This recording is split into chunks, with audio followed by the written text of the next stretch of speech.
Welcome back again दोस्तों, स्वागत है आपका हमारे एपिक स्टडी चैनल पे। आज की वीडियो के अंदर अपन डिस्कस करेंगे आरएस मेंस की जो एग्जाम हुई थी 22 मार्च को, उसकी पेपर 2 की यूनिट 2 देखेंगे, जिसके अंदर आता है जनरल साइंस एंड टेक्नोलॉजी।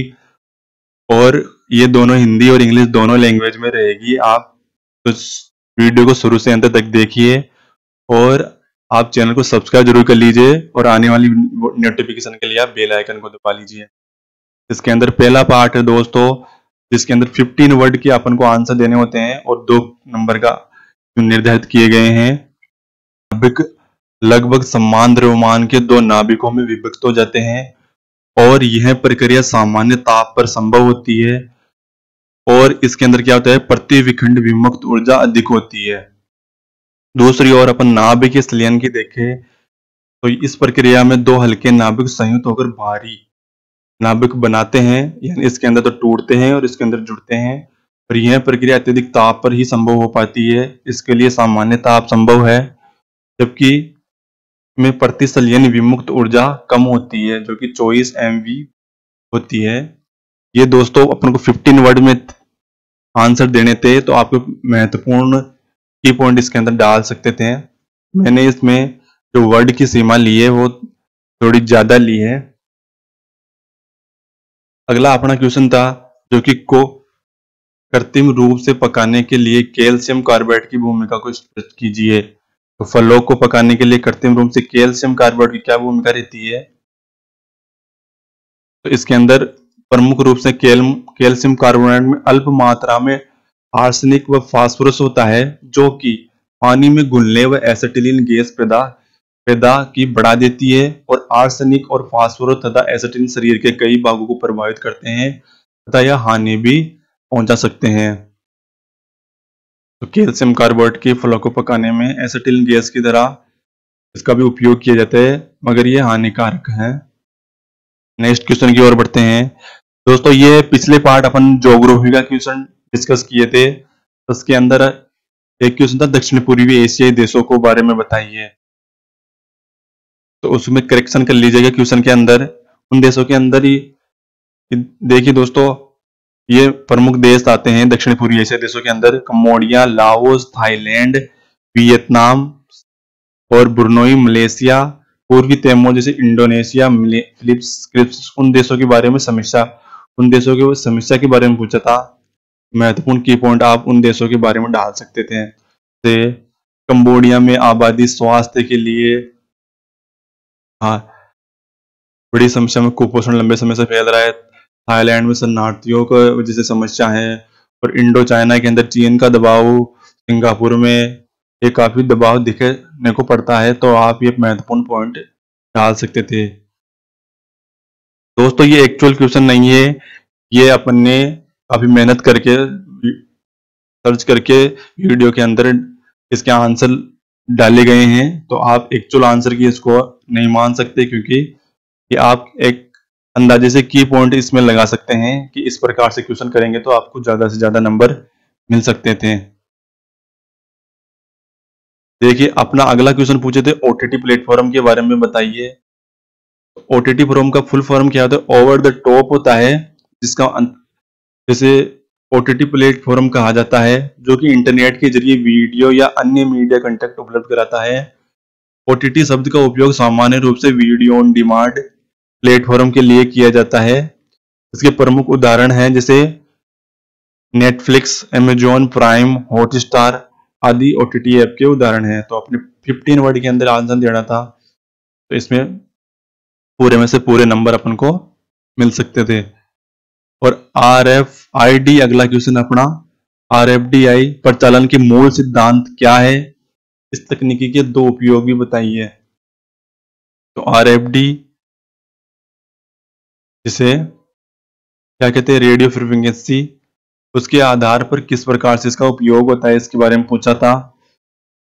तो इस नंबर का उपयोग इन्वेंट्री, माल व ट्रैक करने में भी किया जाता है।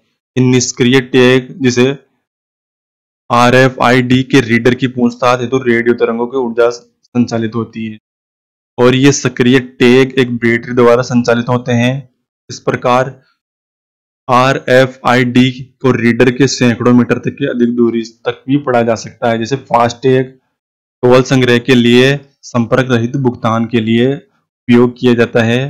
और जैसे आपने मॉलों में देखा होगा, आप बिलिंग कराते हैं, ट्रैकिंग कराते हैं, तो उसमें भी इसका टेक्नोलॉजी का उपयोग किया जाता है। अगला अपन क्वेश्चन पूछता है PSLV और GSLV में अंतर बताइए, जो कि निम्न प्रकार से हैं। देखिए, PSLV के कहते हैं पोलर सैटेलाइट लॉन्च व्हीकल। इसमें पूर्वी उपग्रह परमोचक रॉकेट, जिसे PSLV भारत की 33वीं पीढ़ी का परमोचक रॉकेट है, जबकि PSLV के 4 चरण हैं। और यह क्रायोजेनिक ईंधन का उपयोग PSLV में नहीं करता, जबकि PSLV में क्रायोजेनिक ईंधन का उपयोग करता है GSLV में। और GSLV में 4 तरह के बूस्टर हैं, जबकि PSLV में 6 तरह के बूस्टर हैं। PSLV व GSLV से अधिक विश्वसनीय है।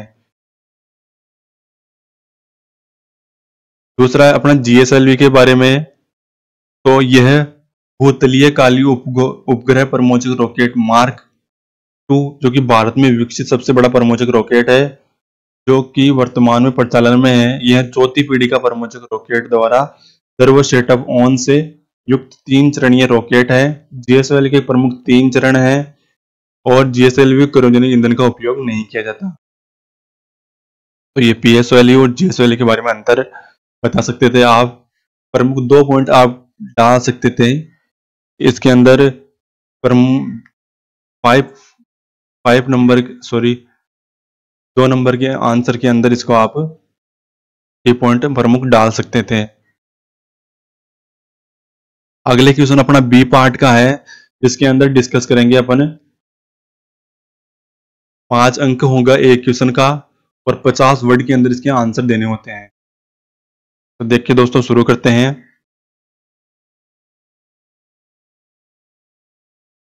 पहला पूछा था दोस्तों, औषधीय पौधे जिसे गिलोय भी कहते हैं, ये 5 लाभ बताइए।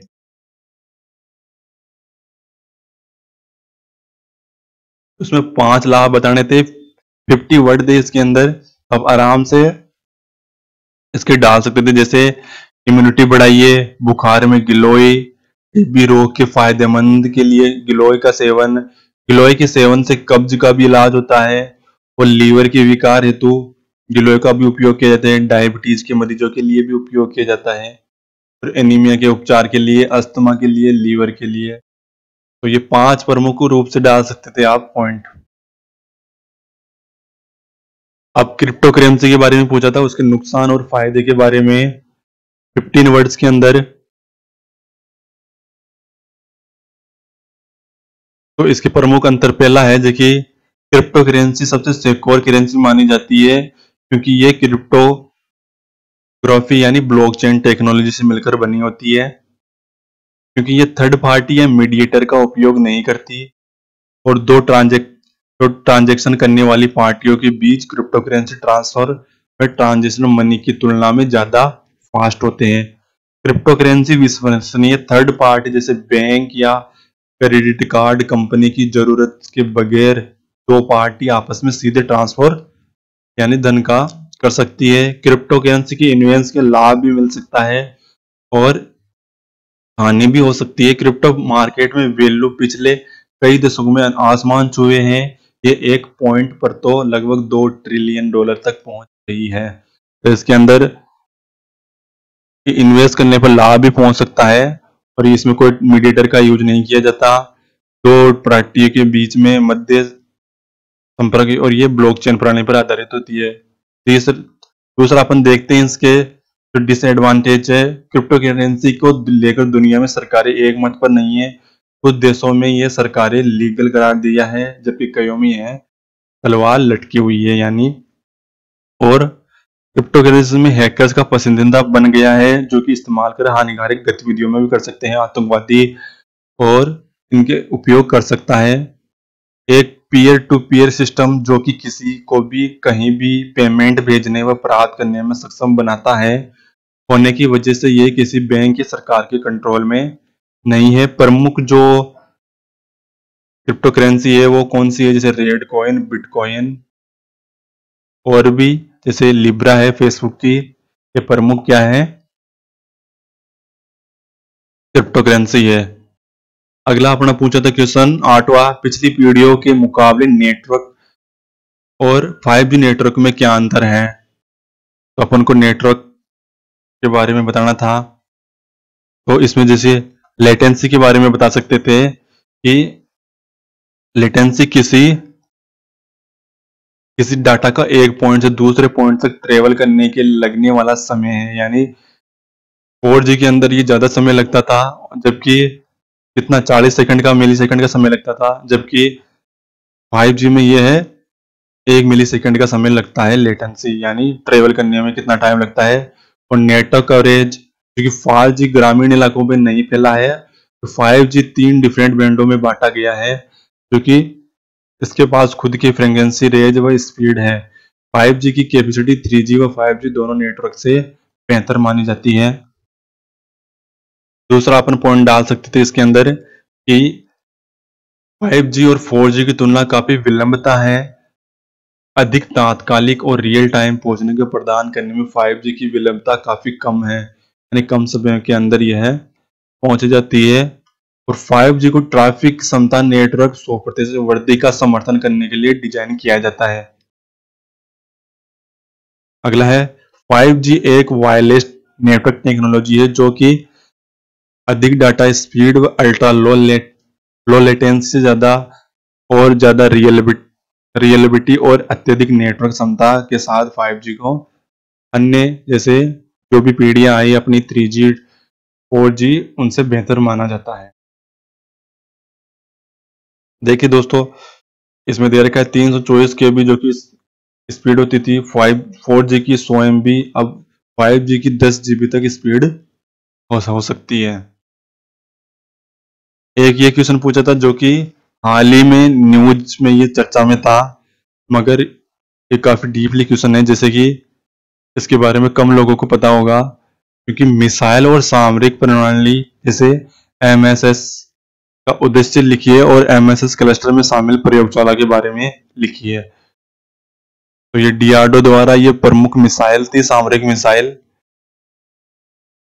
इसके अंदर MSS क्लस्टर देशों की रक्षा हेतु देश की रक्षा एवं रक्षा के लिए आवश्यक आधुनिक मिसाइल एवं सामरिक प्रणाली को डिजाइन और विकसित करने के लिए यह जिम्मेदार है। इसकी प्रमुख 5 प्रयोगशालाएं शामिल हैं, जो कि कौन सी है, DRDL, RCIL, SIL, TBIRL, ITRL, और डिजाइन किए जा रहे हैं सिस्टम के प्रशिक्षण एवं एकीकरण के लिए विशेष विश्लेषण के लिए की गई अन्य केंद्र है। ये दोस्तों अपनी DRDO की वेबसाइट से लिया है, तो वहां वेबसाइट जैसे आप जाओगे उसका प्रमुख डिटेल दी गई है इसकी। और इसके अंदर क्या किया गया है, MSS का प्रमुख क्लस्टर कॉरिडोर और एयरफ्रेम डिजाइन जैसी प्रौद्योगिकी की काम कर रहा है। इसमें ठोस व तरल रेजिमेंट व इंस्ट्रूमेंट प्रणोदन, नेविगेशन नियंत्रण, मार्गदर्शन, होमिंग सिस्टम, ऑन बोर्ड बिजली आपूर्ति, फॉरवर्ड सिस्टम लॉन्च कर साथ साथ मिसाइल सिस्टम के साथ कमांड व कंट्रोल भी इसका प्रमुख। अगला क्वेश्चन है अपना, ये इसके इंग्लिश के बारे में आप पॉज करके जरूर देख लीजिएगा। अगला अपना पार्ट सी था। अब तक अपने दोस्तों 9 क्वेश्चन देख चुके हैं, उसके बाद 4 क्वेश्चन पार्ट सी में डाले गए थे। ये दोस्तों ज्यादा नंबर गेन करने वाले हैं, क्योंकि इन क्वेश्चनों पर कमांड जो कि 100 वर्डों के अंदर होंगे इसके आंसर। एक क्वेश्चन 10 नंबर का। तो इसके अंदर पहला क्वेश्चन देखिए दोस्तों क्या है, कार्बन व उनके गुणों की बड़ी संख्या में यौगिक का निर्माण के लिए उत्तरदायी है। दूसरा अपने पूछा था कार्बन यौगिक के घरेलू व औद्योगिक उपयोग अनुप्रयोग लिखिए, प्रत्येक के उदाहरण भी लिखिए, जैसे कृत्रिम मधुरक, कागज संरक्षण व जिंक अयस्क के बारे में। तो ये तीनों के आपको क्वेश्चन आंसर देने थे, जैसे कि कार्बन यौगिक की विशाल संख्या कैसे दिखाई देती है, जैसे श्रृंखलन, कार्बन परमाणु के परस्पर जोड़कर लंबी श्रृंखलाएं बनाने के लिए गुण श्रृंखलन कहते हैं। ये स्थिति श्रृंखलन व साकित श्रृंखलन अथवा वलय के रूप में जोड़ने की क्षमता रहती है। तो दोस्तों एक संयुक्त रूप से ये जुड़ के एक लंबी संरचना का निर्माण करती है।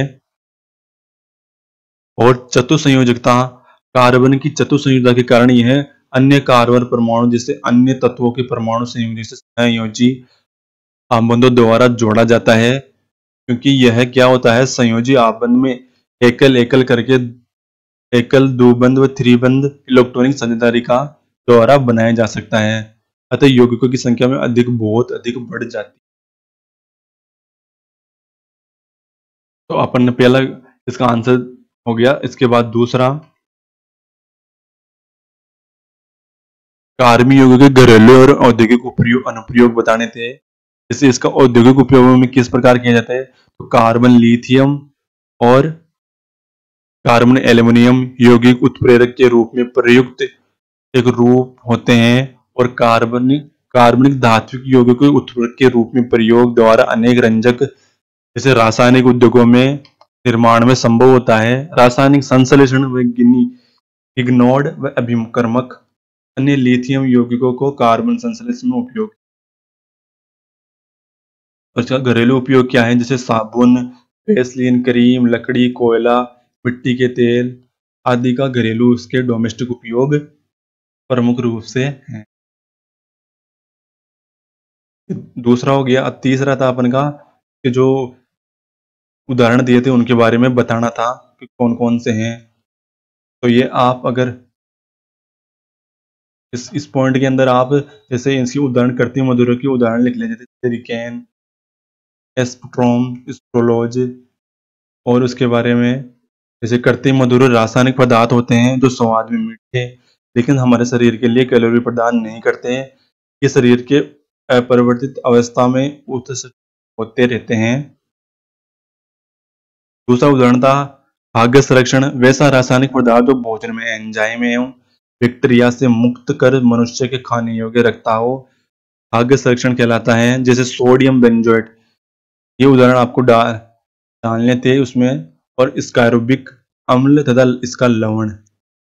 तीसरा उदाहरण था अपना जिंक आयस के बारे में, तो जिंक ब्लेड, कैलिमाइन, बेलेमाइट और जिंकाइट ये प्रमुख उदाहरण आप दे सकते हैं। जैसे आप ये थ्योरी नहीं डाल के डायरेक्ट उदाहरण, सेरिकिन, एस्ट्रोम, स्क्रोलज के अंदर भी जैसे सोडियम बेंजोइट ये प्रमुख उदाहरण डालने थे।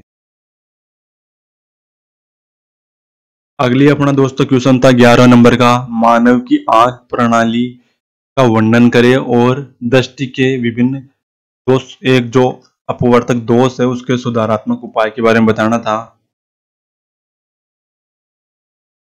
देखिए दोस्तों, जो दृष्टि होती है उसके जो प्रमुख पार्ट होते हैं, जैसे श्वेत पटल होता है, आइरिस होता है, पुतली होती है, लेंस और ऑप्टिकल नसें और रेटिना, ये प्रमुख अंग होते हैं। तो एक एक के बारे में देख लेते हैं कि यह श्वेत पटल होती है जो कि एक बाहरी आवरण होती है। ये सुरक्षात्मक एवं सख्त सफेद परत जैसी श्वेता पटल भी कहा जाता है। दूसरा होता है कार्निया, जो कि श्वेत पटल के सामने पारदर्शी भाग को कार्निया कहा जाता है। ओके दोस्तों, प्रकाश कार्निया के माध्यम से आंख में प्रवेश करता है। तो जो आंख दान की जाती है उसके अंदर कॉर्निया ही मुख्य रूप से दान किया जाता है। आइरिस है, कार्निया के पीछे एक गहरा पेशी ऊतक है जो कि अंगूठी जैसी संरचना को आइरिस के रूप में जाना जाता है। परितारिका का रंग वास्तव में आंख के रंग इंगित करता है, जो कि आइरिस को समायोजित एवं करके एक्सप्लोर करता है और उसको समायोजित करने में मदद भी करता है। तो प्रमुख पार्ट है दोस्तों, जैसे पुतली का कार्य क्या होता है, इसका परितारिक के एक छोटा सा उद्घाटन पुतली के रूप में माना जाता है। इसका आकार आइरिस की मदद से नियंत्रित किया जाता है। आंख में प्रवेश करने वाले प्रकाश की मात्रा को भी नियंत्रित करता है कौन, पुतली। लेंस होता है जो कि पारदर्शी संरचना होती है, जिसे लेंस कहते हैं पुतली के पीछे।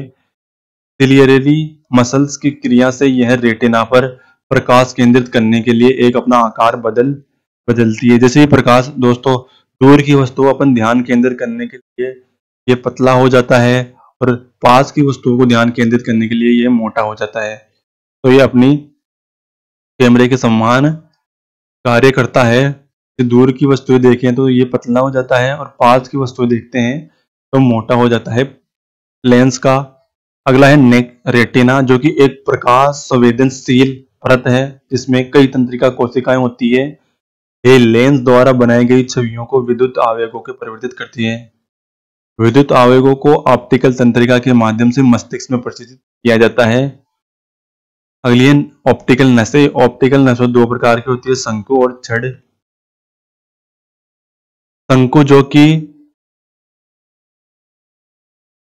तंत्रिका कोशिकाएं हैं, इनका उज्ज्वल प्रकाश के प्रति संवेदनशील होती है। ये विस्तृत एवं केंद्रीय रंग की दृष्टि में मदद करते हैं। छड़ें जो कि ऑप्टिकल है, तंत्रिका कोशिकाओं में जो कि मंद रोशनी के प्रति अधिक संवेदनशील होती है। और मानव आंख के कार्य प्रमुख कौन से क्या है, जैसा कि हमने बताया, इंसान की आंख कैमरे की तरह होती है, इलेक्ट्रॉनिक उपकरण की तरह है और मानव भी ध्यान केंद्रित करती है। मानव की आंख भी क्या है, ध्यान केंद्रित करती है और जो प्रकाश का चित्र बना देती है। मूल रूप से प्रकाश की किरणें जो दूर वस्तुओं को से दूर विक्षिप्त होती है। वे कार्निया जो क्रिस्टल लेंस, जलीय हास्य लेंस और कांच के हास्य जैसे विभिन्न माध्यमों से गुजरने के बाद रेटिना पर उतरती है।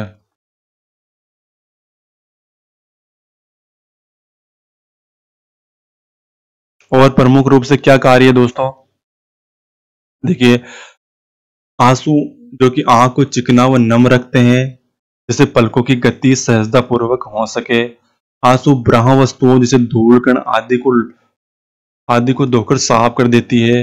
आंसुओं को विद्यमान जीवाणुनाशक एंजाइम जैसे लाइसोजाइम जीवाणु को नष्ट हो जाते हैं। आंसू कार्निया व लेंस को जल में पोषण की आपूर्ति करते हैं और आंसू को नेत्र गोलक को स्वच्छ एवं नम तथा चिकनी सतह प्रदान करते हैं।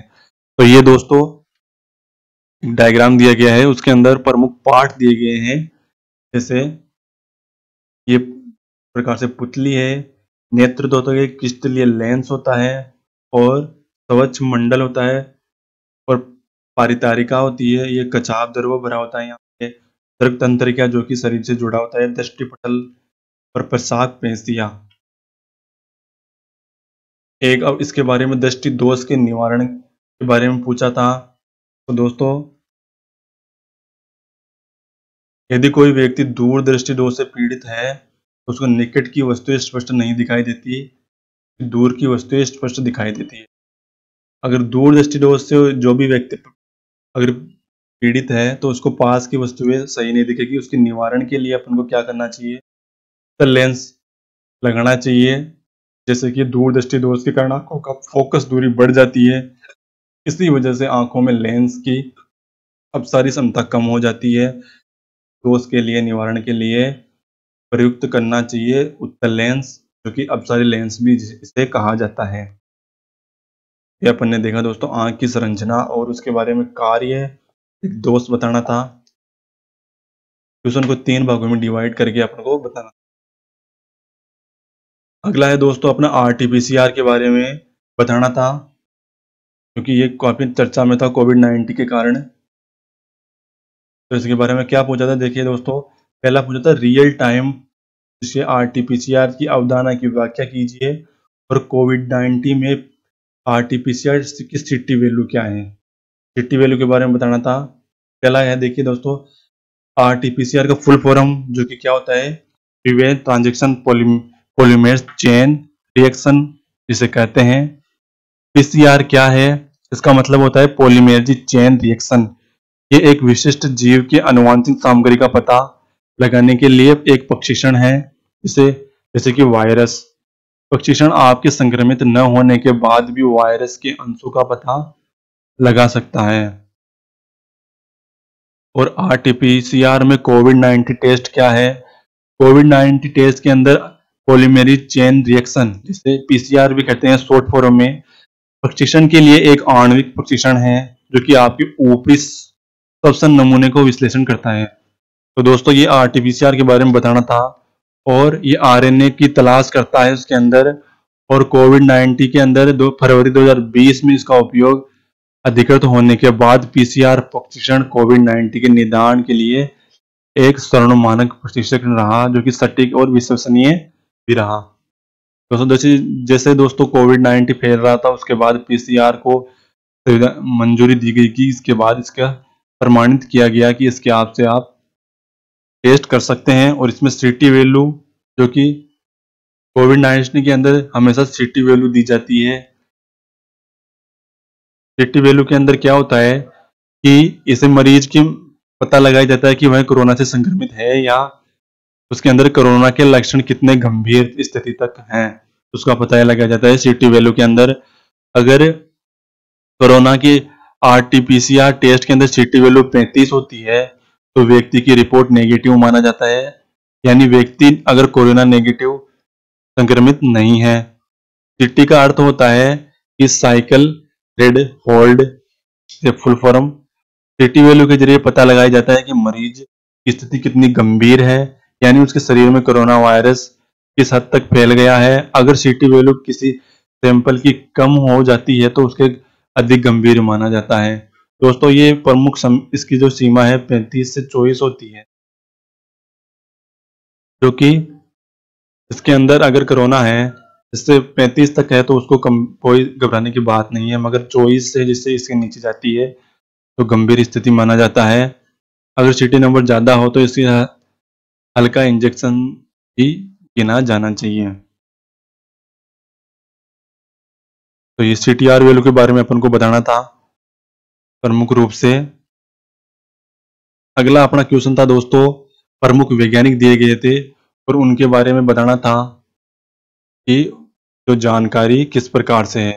तो आप लंबा चौड़ा नहीं लिख सकते इसके बारे में, आप इनकी जो प्रमुख उपलब्धियां हैं उनका करियर के बारे में लिख सकते थे। तो देखिए दोस्तों, पहला अपना क्वेश्चन है होमी जहांगीर बाबा के बारे के अंदर मैंने इसके अंदर बहुत से की पॉइंट डाले थे, जिससे आप में से महत्वपूर्ण की पॉइंट आप एग्जाम में डाल सकते थे। जैसा कि होमी जहांगीर बाबा भारतीय प्रमुख वैज्ञानिक महान वैज्ञानिक थे और कुछ वैज्ञानिकों की सहायता से उन्होंने परमाणु अनुसंधान कार्य शुरू किया, जो कि मार्च 1944 में नाभिक और ऊर्जा अनुसंधान आरंभ किया। और इन्होंने क्या किया, केंद्रीय Tata institute of fundamental research की स्थापना की। तो ये 100 वर्ड के अंदर अपन को क्वेश्चन का आंसर देने थे, जो कि इसमें मेन पॉइंट डाल सकते थे। जैसे कि अपन ने कहा इन्होंने परमाणु अनुसंधान की स्थापना की और 1955 में संयुक्त राष्ट्र तत्वावधान में परमाणु ऊर्जा की शांतिपूर्ण इस्तेमाल के लिए अंतर्राष्ट्रीय सम्मेलन हुआ था, जिसके अंदर 6 अगस्त 1956 में भारत के पहले रिएक्टर अप्सरा का कार्य प्रारंभ किया। और 1941 में इन्होंने रॉयल सोसाइटी के फेलो में चुना गया। 1951 के अंदर इनको भारतीय राष्ट्रीय विज्ञान कांग्रेस अध्यक्ष बनाया गया। और भारत सरकार का जैसे 1967 के अंदर ट्राम्बे संस्थान का नामकरण कर क्या कर दिया, भामा परमाणु अनुसंधान के अंदर नाम कर दिया गया, क्योंकि इनके नाम पर। अगले अपने दोस्तों सर मोक्सगुंडम विक्सवेरिया, जो कि भारत के महान वैज्ञानिक एवं अभियंता थे। इन्होंने 1955 में सर्वोच्च भारत रत्न भी इनको प्राप्त हुआ। भारत में उनका जन्मदिन अभियंता के दिवस में भी मनाया जाता है, यानी अभियंता दिवस के रूप में मनाया जाता है। इनकी प्रमुख उपलब्धियां कौन सी थी, मैसूर बैंक इन्होंने स्थापना की, मलकनाथ सुधार योजना में इनका योगदान था, इंजीनियरिंग कॉलेज जो कि बेंगलुरु के अंदर है, मैसूर विश्वविद्यालय, ऊर्जा बनाने के लिए पावर स्टेशन जो कि 1918 के अंदर। अगले अपने वैज्ञानिक थे दोस्तों आपको समय सीमा के अनुसार अपन को वर्ड की भी अपन को ध्यान रखना पड़ेगा, क्योंकि इसके अंदर जो वर्डों की सीमा ज्यादा नहीं होनी चाहिए। 100 वर्ड इसके अंदर निर्धारित किए गए थे। देखिए, सत्येंद्र नाथ बोस का जन्म 1894 के अंदर हुआ था और इनका परिवार कोलकाता में हुआ था जन्म। उनकी आरंभिक शिक्षा के पास ही साधारण स्कूल में हुई थी। उसके बाद उन्होंने New Indian School of Bharati में करवाया। स्कूल की शिक्षा पूरी करके सत्येंद्र नाथ बोस ने कोलकाता में प्रेसिडेंसी कॉलेज में प्रवेश लिया। उसके बाद अपनी सभी परीक्षा में सर्वाधिक अंक पाते रहे। उन्होंने प्रथम स्थान मिलता रहा। प्रतिभा को देखकर उन्होंने पेरी साइमन व पेप्लास व ऑगस्टिन लुई काउच जैसे गणितज्ञ बने। गणितज्ञों के बारे में उन्होंने MSSC परीक्षा प्रथम श्रेणी के सर्वप्रथम आकर उन्होंने उत्तीर्ण की और आइंस्टाइन की बोस और उनके मिलकर उन्होंने बोस आइंस्टीन स्टैटिस्टिक्स की खोज की, जो कि आइंस्टीन के साथ मिलकर उन्होंने कौन सी आइंस्टीन बोस आइंस्टीन स्टैटिस्टिक्स का खोज की। अगले अपने वैज्ञानिक थे मेघनाथ शाह, जो कि इनका जन्म कहाँ हुआ, तिरुवल्लितली गांव के अंदर हुआ, जो कि ढाका से काफी दूर उस पर भारत के अंदर। सहसमीकरण का प्रतिपादन खगोलीय विज्ञान में इनका महत्वपूर्ण योगदान है और Indian association for the cultivation science की स्थापना की। नाभिकीय भौतिकी संस्थान मेघनाथ शाह ने थर्मल आयोनाइजेशन के सिद्धांत में महत्वपूर्ण भूमिका है। हेली धूमकेतु पर इन्होंने रिसर्च कर मेघनाथ की महत्वपूर्ण भूमिका निभाई। अगले अपने दोस्त थे तो हरगोविंद खुराना, जो कि वैज्ञानिक जो कि मेडिकल के अंदर इनका प्रमुख योगदान था। हरगोविंद खुराना भारतीय प्रमुख जैव रासायनिक थे। इन्होंने वारकॉन्सी विश्वविद्यालय अमेरिका में अनुसंधान करते हुए 1968 में मार्शल डेब्लू व नेरी बर्गन व रॉबर्ट डेब्लू को होली के साथ फिजियोलॉजी मेडिसिन के ये नोबेल पुरस्कार के लिए संयुक्त रूप से इनको मिला था और उन्होंने न्यूक्लिक एसिड के रूप में न्यूक्लियोटाइड का एक क्रम की खोज की। उसके बाद उन्होंने कोशिका का अनुवांशिक कोड भी दिया। प्रोटीन सेल के संश्लेषण कर उनको नियंत्रित करता था। गोविंद खुराना के बारे में उसी वर्ष कोलंबिया विश्वविद्यालय से लोइसा ग्रॉस व हार्वर्ड जी पुरस्कार भी इन्होंने को मिला था। तो ये दोस्तों इंपॉर्टेंट अपने साइंस और टेक के क्वेश्चन थे। इसके बाद अपन इसका पेपर 2 के जो यूनिट फर्स्ट डिस्कस करेंगे। धन्यवाद दोस्तों, चैनल को सब्सक्राइब जरूर करिए और शेयर करिए दोस्तों को। धन्यवाद।